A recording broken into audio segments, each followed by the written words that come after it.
Գիխն կանուշ, ես ձեր անունին չանդրադառնալ չեմ կարող։ Այդ անունով էլի մարդ կա ու արդյոք անունը ինչ որ ազդեցություն ունի, խնկանուշ, խնկաբույր, շատ հետաքրքիր է։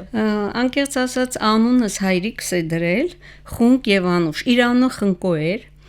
ինքը դերասան էր, Մայիս Կարագյոզյանի, Ստյոպա Հարությունյանի կուրսեցիներ եւ Վարդուհի Վարդերեսյանը եւ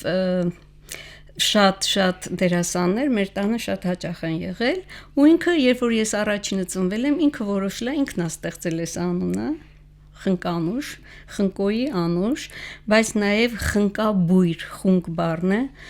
ճիշտն ասած փոքր ժամանակ շատ էի նեղվում, որտեվ իմ հասակակիցներից մեր դասարանում 5 Կարինե ունեինք, մինչև հիմա ազգանուններով ենք ասում, որ տարբեր ենք, ու ես ասում եմ, ինչի իմ անունն էլ Կարինե չեն դրել, բայց հետո որ ես մեծացա ու հասկացա, որ ամեն անուն ունի իր էներգետիկան եւ շատ հետաքրքիր է, ու մի քիչ նաեւ իմ անունը պատասխանատու է նրանով, որ Հայաստանում չկա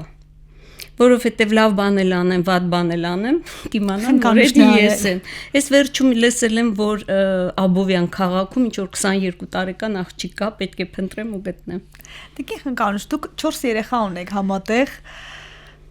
Թորներից, թորնուհիներից որևէ մեկին որևէ տեսակ չեք, որևէ կերպ չեք դրթել, որպեսզի ձեր անունը վերցնի։ Չէ, ընդհանրապես մենք դեմ ենք եւ ամեն մարդ իր անունը պետք է ունենա։ Չէ 3 թորները տղա են մեր, մեկն է աղջիկ, նանայի աղջիկը ծովինար է ինքը, իրականում ծովինար է։ Չէ, չենք դրթում։ Ինչ ենք անցնում, աթեիզմ, հա։ Ինստիտուտում ես Բրյուսովն եմ ավարտել, այդ աթեիզմի դասի ժամանակ ես հանդիպեցի Նանեն, որ ռազմի իմաստության աստվածուհին է, ու մտածեցի, եթե ես ամուսնանամ, աղջիկ ունենամ, ես կուզենամ Նանե դնեմ իր անունը, երբ որ մենք ամուսնացանք, ասի Էդվարդ, մի բան եմ խնդրում, էլի թույլ կտաս այս անունը, ասա որ դու ես ուզում, էլի, որ տատիկը բանը չասեն, հա, երկրորդը ինչ կուզենաս կդնես։ Ուրեմն Նանե անունը անունների ցուցակում Զաքսում չկար։ Թող ինձ ներվի արդեն վաղեմության ժամկետն է։ Ես փող եմ տվել, որպեսզի Նանե անունը գրեն։ Բայց լավ է կողմնորոշվել եք։ Հա բայ Բագրատունու համար։ Հա բայ չանեի։ Տեսեք լուրջ եմ ասում, հետո մեր քաղաքում Նանեներ կան, բայց առաջինը Նանեն է։ Առաջինը Նանեն է։ Առաջինը մեր Նանեն է եւ ասում եմ զարմանալի երևի ինձ որ ասին չի հետո հայրիկս ինքը եղել է ես գիտեի որ այդ ցուցակում պետք է լիներ իսկ Նանե անունը չկար իսկ երկրորդը երբ որ ծնվեց Լիպարիտը իմիջալուս Նանեն լրագրող ա Լիպարիտը օպերատոր ա ուրախ եմ նաև այն առիթով որպես հայ մարդ որ Քեսաբի մասին վերջի վավերագրական ֆիլմը արել են իմ երեխաները Լիպարիտը եւ Նանեն գնացել են Քեսաբ եւ 6 ժամանոց շատ լավ ֆիլմաշարք է այդպես Հովանավորից Ղազարում ապրող Հայր Համազասպը Հայր Համազասպը Քանի որ մենք դպրոցական ընկերներ ենք ոնց է որ ձեր դպրոցական ընկերոջը հանդիպում եք ցանկացած տարիքում քեզ թվում է դու 17 տարեկան ես չէ մեր ամբողջ կյանքը այդպես անցավ մենք իրար հետ նենց ենք կռվում ոնց որ դպրոցական ընկերներ դասամիջոցին ոնց կկռվեի մեր փոքր աղջիկը Ռաֆայելան ասում է հենց սկսվեց այս կարգի են եղել իհարկե շատ լուրջ խնդիրներ ենք ունեցել 2008 թվականին եւ պատերազմի հետ կապված եղել ենք ճիշտն ասած հեղափոխականներ մենք ի սկզբանե որոշել ենք 2 երեխա ունենանք ծնվեց Նանեն հետո Լիպարիտը հետո երբ որ եղավ երկրաշարժը մենք որոշեցինք երեխա որդեգրել հետո տեսան գործընթացը շատ դժվար է մտածեցիք ինչի չունենան ու որոշեցինք երեխա ունենալ ու այնքան ենք ասել որ այս երկուսին ունեցել ենք հանուն ընտանիքի երկուսին հանուն հայրենիքի փոքր աղջկան մեր Ռաֆայելային երբ որ շարադրություն են տալիս երկրաշարժի մասին ինքը գրում է անկեղծ ասած չգիտեմ երկրաշարժը ինչ բան է բայց մի բան գիտեմ եթե ինքը չլներ ես չէի ծնվի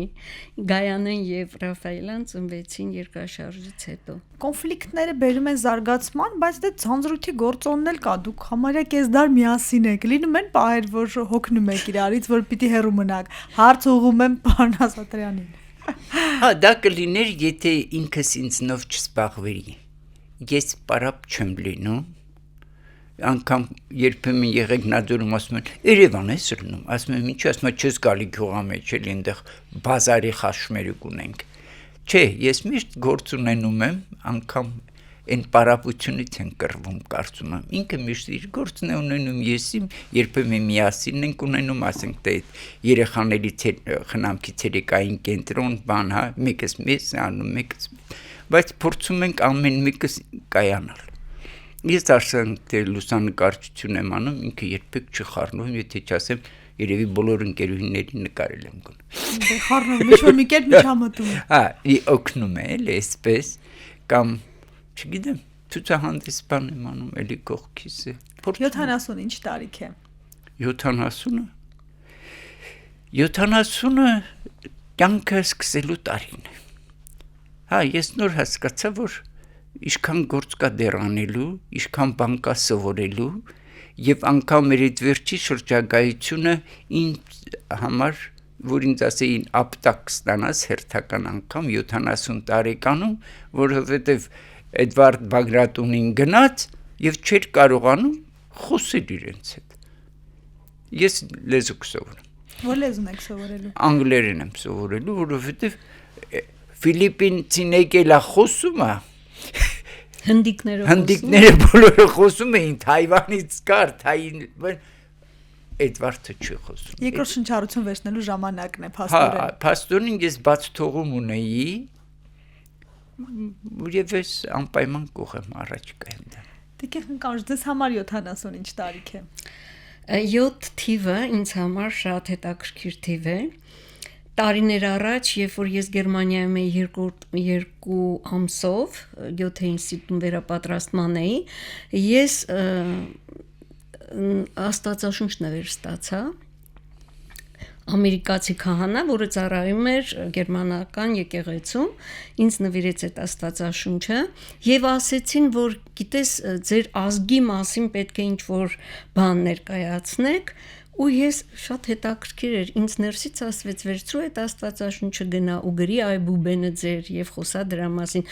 Մեր այդ խմբում 12 ազգի ներկայացուցիչներ կային։ Եվ այդտեղ մեր Այբուբենի 7-րդ տառը դա N է շշաձև, Էմանուել, Աստված մեզ հետ։ Եվ այդ 7-ը շատ խորհրդանշական է։ 7-ից հետո գալիս է 8-ը, որը հավերժություն է։ 8-ից հետո գալիս է 9,